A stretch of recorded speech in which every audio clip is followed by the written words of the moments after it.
अर्जुन ने कहा, हे कृष्ण, पहले आपने कर्म संन्यास की सराहना की और आपने मुझे भक्ति युक्त कर्मयोग का पालन करने का भी उपदेश दिया।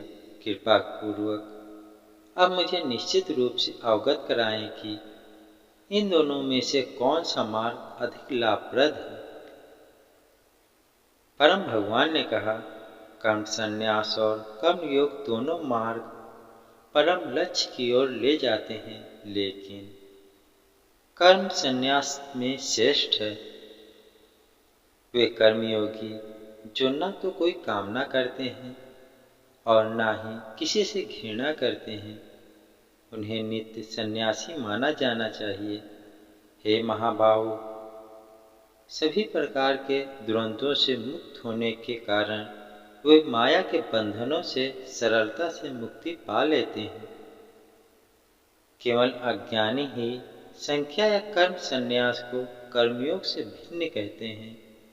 जो वास्तव में ज्ञानी हैं वे यह कहते हैं कि इन दोनों में से किसी भी मार्ग का अनुसरण करने से वे दोनों का फल प्राप्त कर सकते हैं।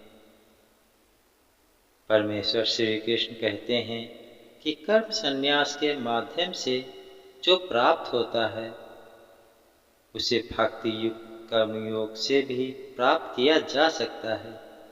इस प्रकार जो कर्म संन्यास और कर्मयोग को एक समान देखते हैं वही वास्तव में सभी वस्तुओं को यथावत रूप से देखते हैं।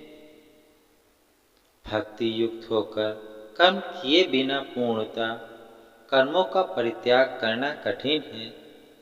हे महाबलशाली अर्जुन, किंतु जो संत कर्मयोग में संलग्न रहते हैं वे शीघ्र परम परमेश्वर को पा लेते हैं।